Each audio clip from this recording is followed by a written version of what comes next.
edition of 1 Minute News from 1 Minute Economics, an edition dedicated to Bitcoin and more specifically the impressive evolution of the price of Bitcoin in 2017 so far. Now, I'm publishing this edition knowing that some of you guys are Bitcoin enthusiasts. I know that among you there are people who are very interested in what's happening with Bitcoin and with cryptocurrencies in general, and therefore I decided that today I'm going to share my opinion as an economist who follows cryptocurrencies rather closely.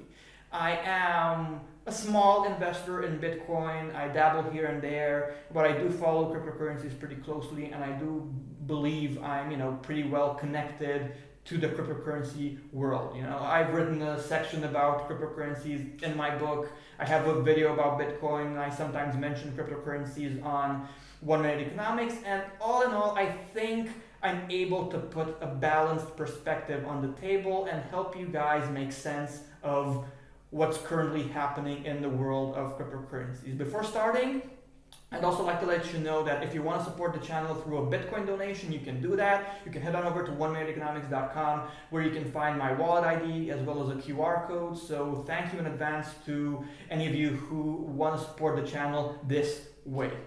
And with that stated, it is time to move on to today's edition of 1 Minute News from 1 Minute Economics. I'll be focusing on 3 aspects today and dedicating a minute or so to each. I'm going to start by dedicating a minute to explaining what has been happening, why people are more interested nowadays in Bitcoin, and how things currently stand. And I'm going to dedicate another minute to explaining what kind of an asset Bitcoin is and what you guys need to be aware of. And finally, I'm going to dedicate 1 minute to helping you figure out what needs to be done next. So with that stated, let's start by figuring out what has been happening. Now, some of you might know that in late 2013, a high of slightly above $1,000 was reached, and for a relatively small period of time, Bitcoin was trading above $1,000. Then the value of Bitcoin dropped, and here we are today in 2017 with the new high that we have right now in the 1800s at the moment of recording. So prices have evolved in a pretty spectacular manner, and I'm going to share a chart which illustrates this. And obviously, given the fact that the previous high was not only surpassed, but it was surpassed in a rather spectacular manner, more and more people are paying attention to Bitcoin again. More and more people are wondering, are we going to have a huge run up again? What's going to happen to the price, and so on. And therefore, in light of the fact that there is so much interest surrounding cryptocurrencies nowadays, I think it's a crucial point. And I think, people need to know what's going on. They need to know where we stand. And where we stand is pretty simple to figure out. We went from Bitcoin, which was at its previous high trading above $1,000 for a relatively short period of time, to the value in the 1800s that we have right now. It's a spectacular increase, and this is the main reason why I'm publishing this video and why so many of you are interested in Bitcoin, perhaps more so than in the past.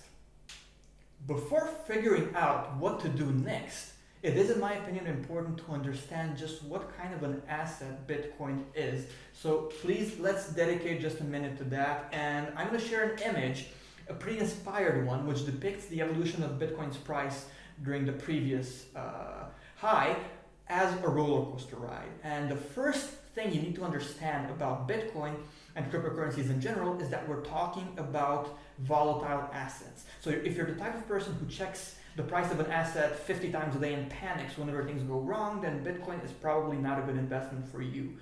And another thing that's important is understanding, again, this is something you can notice by taking a look at the image I'm sharing, that Bitcoin is an asset that performs well under times of turbulence. For example, during the impressive run-up it had in 2013, one of the main catalysts was the banking crisis of Cyprus. If you remember, with the bail-ins and with the capital controls and all that fun stuff, so when everyone was panicking, Bitcoin was doing remarkably well. And 3, you need to understand that the counterparty risk tends to be higher with Bitcoin than with other assets. I have a video about that as well, and I'm going to share it. But in a nutshell, you need to understand that it's pretty much the Wild West out there in terms of cryptocurrencies. And for example, what was once the biggest exchange in the world, Mt. Gox, ended up pretty much going bankrupt due to poor management and all sorts of other reasons. Let's not even mention the fact that it used to be a trading platform for Magic the Gathering, but you need to understand that it's a Wild West situation out there, and for this reason, there are lots of ways to lose money with Bitcoin, so don't hold all of your Bitcoins in the same place. Be sure to inform yourself as to what proper safety protocols are, and so on. Finally, let's move on to trying to figure out what needs to be done next. And in my opinion, there are two dimensions. One, understanding that Bitcoin is a high-risk, high-return investment. In other words, it wouldn't surprise me one bit if the price went to 10,000 by the end of this year, but then again, it wouldn't surprise me if it dropped to 50 bucks. So if you invest in Bitcoin, when you invest in Bitcoin, please do it as a reasonable investor, and just like when investing in gold and stocks or anything else, don't fall in love with the asset in which you're investing. Always keep your head on your shoulders and be reasonable. The second dimension is something I refer to in my book as well, the fact that the upside may very well still be huge, but it is limited compared to the past. Like for example, in early 2011, the price of Bitcoin initially went from 8 cents all the way to $1, and then by July of the same year, it went to 31 bucks. So basically, in that year, in 2011, it went up by up to 400 times. Now that's impressive. And what I'm trying to say is that the likelihood of this happening again is low, because I'm going to share another image with you guys right now, which shows the top 5 coins by market capitalization, and all of them have a market cap of over $1 billion, with Bitcoin having a market cap of 30 billion or so and being the leader. And what I'm trying to say is that, again, maybe a 10-fold increase is within the realm of reason, but a 400-fold increase, that's kind of hard to digest, because look, a 100-fold increase would bring the market cap of Bitcoin to 3 trillion, whereas a 400-fold increase would bring it to $12 trillion. So while nothing in this world is impossible, I do believe that it's not exactly irrational to expect a 400-fold increase, and you should basically hedge your expectations when investing. That's it for today, guys, and I think the conclusion is simple. I'm excited about the evolution of Bitcoin's price.